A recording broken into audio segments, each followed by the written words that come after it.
സംസ്ഥാന ബജറ്റ് നിരാശാജനകമെന്ന നെൽകർഷകർ. നെല്ലിന്റെ താങ്ങുവില വർദ്ധിപ്പിക്കുകയും സംഭരണത്തിലെ പ്രതിസന്ധികൾ പരിഹരിക്കുന്നതിനുള്ള നടപടികൾ ഉണ്ടാവുമെന്ന് കരുതി. എന്നാൽ യാതൊന്നും ഉണ്ടായില്ലെന്നും നെൽകർഷകരെ പൂർണ്ണമായും അവഗണിച്ചുവെന്നും കർഷകർ. അരുൺ ആലത്തൂർ തയ്യാറാക്കിയ റിപ്പോർട്ട് കാണാം.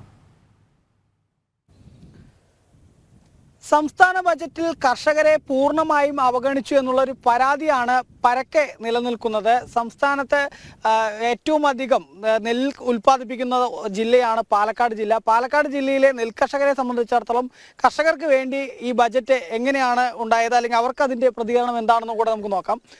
ഈ പൊതുവെ ബജറ്റ് പ്രഖ്യാപിച്ചിരിക്കുകയാണ്. നെൽകർഷകരെ സംബന്ധിച്ചിടത്തോളം ഒരുപാട് പ്രതീക്ഷകളുണ്ടായിരുന്നു. ആ പ്രതീക്ഷകൾക്കെല്ലാം അനുകൂലമായാണോ ബജറ്റ് ഉണ്ടായിരിക്കുന്നത്? തീർത്തും നിരാശാജനകം എന്ന് പറയേണ്ടി വരും. വലിയ പ്രതീക്ഷയാണ് ഈ ബഡ്ജറ്റിൽ ഉണ്ടായിരുന്നത്. കഴിഞ്ഞ കാലഘട്ടങ്ങളിൽ ഏറ്റവും അതിസങ്കീർണമായൊരു വിഷയം ഈ നെല്ല് സംഭരണവുമായി ബന്ധപ്പെട്ട പ്രശ്നങ്ങളായിരുന്നു. അത് ഗവൺമെൻറ്റിൻ്റെ ശ്രദ്ധയിൽ ഉണ്ടായിട്ടും അതിന് വേണ്ട വിധത്തിൽ ഒരു പരിഗണന നൽകിയില്ല എന്ന് മാത്രമല്ല, ആ ഒരു കാര്യം പൂർണ്ണമായി അവഗണിക്കുന്ന ഒരു സ്ഥിതിയാണ് ഈ ബഡ്ജറ്റിൽ നമുക്ക് കാണാൻ കഴിഞ്ഞത്. മൊത്തത്തിലൊരു ഫിഗർ ഒരു 1698 കോടി രൂപ കാർഷിക മേഖലയിൽ വകയിരുത്തി എന്ന് ആ ഒരു പ്രഖ്യാപനത്തിൽ ഒതുങ്ങി. അതല്ലാതെ അത് സെപ്പറേറ്റ് ചെയ്തുകൊണ്ട് ഓരോ കൃഷിക്കും എന്തൊക്കെ എന്ന് പറയാൻ ഗവൺമെൻറ് തയ്യാറല്ല. ഇതൊരു കഴിഞ്ഞ കാലഘട്ടങ്ങളിൽ പോലെ തന്നെ ഇതിനു മുൻപിലും ഇത്തരത്തിലുള്ള പ്രഖ്യാപനങ്ങൾ ധാരാളം വന്നുപോയി. ഇപ്പം നിലവിലുള്ള പദ്ധതികൾ തുടർന്നു പോകുക എന്നല്ലാതെ ഇവിടെ അടിസ്ഥാനപരമായി കാർഷിക മേഖലയിലുണ്ടാകുന്ന പ്രശ്നങ്ങൾ, ഈ നെല്ല് സംഭരണം ഉൾപ്പെടെയുള്ള കാര്യങ്ങൾക്ക് ഒരു പരിഹാരം ഉണ്ടാക്കാനോ അല്ലെങ്കിൽ പദ്ധതിയിൽ ഒരു എമൗണ്ട് അതിന് വകയിരുത്താനോ ഇതുവരെ ഉണ്ടായിട്ടില്ല എന്നുള്ളതാണ് വസ്തുത. ഈ താങ്ങുവില ഉൾപ്പെടെ വർദ്ധിപ്പിക്കുമെന്ന് കരുതിയതാണല്ലേ? അതായത് നേരത്തെ കേന്ദ്രം കൂട്ടിയപ്പോഴൊക്കെ സംസ്ഥാന വീതം വെട്ടിക്കുറയ്ക്കുകയായിരുന്നു. തീർച്ചയായിട്ടും വലിയ പ്രതീക്ഷയാണ് ഈ പ്രാവശ്യം കർഷകർ.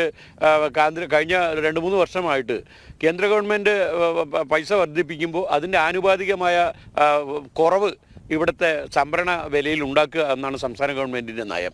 അത് കാർഷിക മേഖലയിലെ കർഷകരെ ഒരിക്കലും പരിഗണിക്കുന്ന അല്ലെങ്കിൽ അവർക്ക് വേണ്ട ഒരു സപ്പോർട്ടീവ് ആയിട്ടുള്ള ഒരു നടപടി ഈ ഗവൺമെൻറ്റിൻ്റെ ഭാഗത്ത് കഴിഞ്ഞ കുറേ വർഷങ്ങളായിട്ട് ഉണ്ടാവുന്നില്ല. ഈ പ്രാവശ്യം വളരെയേറെ ഗുരുതരമായ ഒരു വിഷയം. നെല്ല് കൊടുത്തിപ്പോൾ കഴിഞ്ഞ സീസണിലും അതിന് മുമ്പിലത്തെ സീസണിലും നെല്ല് കൊടുത്ത പലർക്കും ഇപ്പോഴും പൈസ കിട്ടാനുണ്ട്.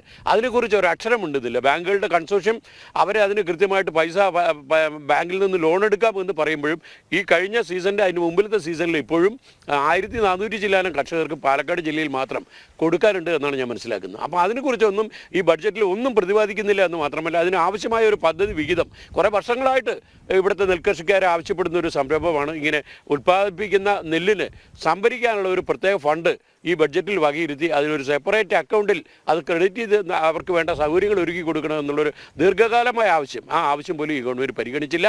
അതുപോലെ തന്നെ ഈ പച്ചത്തേങ്ങ സംഭരണം അത് കഴിഞ്ഞ കാലഘട്ടങ്ങളിൽ പ്രഖ്യാപിച്ചിരുന്നു. പക്ഷേ പല ഭാഗങ്ങളിലും അത് എടുത്തില്ല എന്ന് മാത്രമല്ല, അതിനെക്കുറിച്ച് ഒരു ഉണർവും ഇല്ലാതെ ഇപ്പോൾ തേങ്ങയൊക്കെ കുറഞ്ഞ വിലയ്ക്ക് കൊടുക്കേണ്ട ഒരു സാഹചര്യം കഴിഞ്ഞ കാലഘട്ടങ്ങളിലൊക്കെ നമ്മൾ കണ്ടതാണ്. അപ്പോൾ ആ രീതിയിലുള്ള പ്രഖ്യാപനങ്ങളിൽ ഒതുങ്ങിപ്പോയി എന്നതല്ലാതെ കൃഷിക്കാർക്ക് ആശ്വാസമായ ഒരു നടപടിയും ഈ ഗവൺമെൻറ് ഭാഗത്തുനിന്ന് ഉണ്ടായില്ല എന്ന് മാത്രമല്ല, ഇപ്പോൾ ഈ ഭൂമികളൊക്കെ വില ഇനി അവരുടെ ന്യായവില വർദ്ധിപ്പിക്കാനുള്ള ഒരു ശ്രമം അത് വളരെയേറെ കൃഷിക്കാർക്ക് ദ്രോഹം ചെയ്യുന്ന ഒരു കാര്യമാണ്. ഈ അത്യാവശ്യം ട്രാൻസാക്ഷൻ നടത്തുന്നത് ബുദ്ധിമുട്ടൊന്ന് വരുമ്പോൾ കുറച്ച് സ്ഥലം കൊടുക്കുക എന്ന് വെച്ചാൽ അതിൻ്റെ ഭൂനികുതി വർദ്ധിപ്പിക്കാനും അതുപോലെ തന്നെ ടാക്സുകൾ കഴിഞ്ഞ കാലങ്ങളായിട്ട് 2, 3, 4 പ്രാവശ്യമായിട്ട് ഈ ഗവൺമെൻറ് വന്നതിന് ശേഷം വർദ്ധിപ്പിക്കുന്ന ഒരു സാഹചര്യം ഉണ്ടായി. ഇതൊക്കെ ബാധിക്കുന്ന കർഷകരാണ്. അവർക്ക് ബുദ്ധിമുട്ടുകൾ ഉണ്ടാക്കുക, അവർക്ക് സാമ്പത്തിക പ്രതിസന്ധികൾ ഉണ്ടാക്കുക എന്നല്ലാതെ അവരെ സമാശ്വസിപ്പിക്കാനോ അല്ലെങ്കിൽ ഒന്ന് സപ്പോർട്ട് ചെയ്യാനോ ഈ ഗവൺമെൻറ്റിന് കഴിയുന്നില്ല എന്ന് മാത്രമല്ല, ഈ ബഡ്ജറ്റിൽ അതിനെക്കുറിച്ച് ഒരു പ്രൊവിഷനും വകയിരുത്തിയില്ല എന്നുള്ളതാണ് ഞങ്ങൾ പറയാനുള്ളത്. തന്നെയാണ്. ഒപ്പം ഈ ഒഴിവുകൂലി ഉൾപ്പെടെയുള്ള കാര്യങ്ങളിലൊക്കെ വലിയ പരാതി ഉണ്ടായിരുന്നു, ഇതുവരെ കിട്ടിയിട്ടില്ല എന്നൊക്കെ. ഒഴിവുകൂലി എന്ന് പറഞ്ഞ 2-3 വർഷമായിട്ട് ഞങ്ങൾ കൊടുക്കുക എന്നല്ലാതെ ഒന്നുമില്ല. നാമമാത്രമായ സംഖ്യ, അതുപോലെ 150, 200, 300, 500 ഒതുങ്ങിയിരിക്കുന്ന സംഖ്യ. അത് സീസണിൽ അങ്ങനെയല്ല. 7000, 8000, 5000 വരുന്ന സമയത്ത് അതൊന്നും തരുന്നില്ല. ഒന്ന്.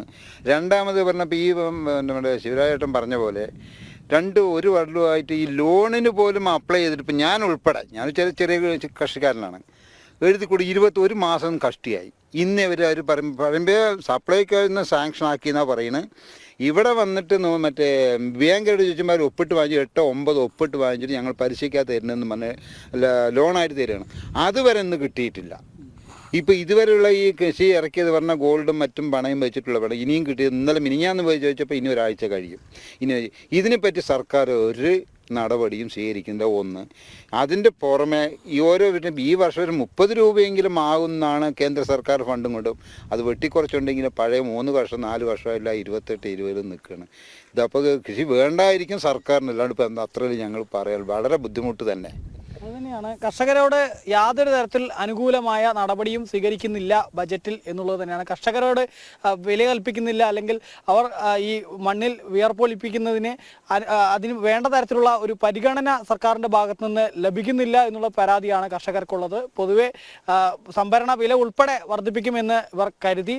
ഒപ്പം തന്നെ ഈ ഉഴവുകൂലി ഉൾപ്പെടെയുള്ള കാര്യങ്ങളിൽ അതേസമയം തന്നെ ഈ സംഭരണത്തിന് വേണ്ടി പ്രത്യേക തുക വകയിരുത്തുന്ന കാര്യം, അങ്ങനെയെല്ലാം ഒരുപാട് പ്രതീക്ഷകൾ ഉണ്ടായിരുന്നു പാലക്കാട്ടെ നെൽകർഷകരെ സംബന്ധിച്ചിടത്തോളം. ഒപ്പം തന്നെ ജില്ലയിൽ നിരവധി മില്ലുകൾ, സർക്കാരിൻ്റെ ഉടമസ്ഥതയിലുള്ള മില്ലുകളുണ്ട്. ആ മില്ലുകളിലൂടെ ഈ നെല്ല് സംഭരണം നടത്തുന്ന തരത്തിലേക്ക് അതിനുവേണ്ടി ഏതെങ്കിലും തരത്തിലുള്ള അനുകൂല നടപടികൾ ഉണ്ടാവുമെന്ന് ഉൾപ്പെടെ കർഷകർ പ്രതീക്ഷിച്ചു.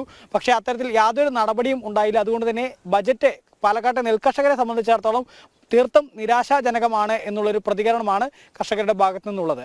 ക്യാമറമാൻ PR മനൂപിനൊപ്പം അരുൺ ആലത്തൂർ, ജനം, പാലക്കാട്. പാലക്കാട് നിന്നും അരുൺ ആലത്തൂർ തയ്യാറാക്കിയ റിപ്പോർട്ടാണ് കണ്ടത്.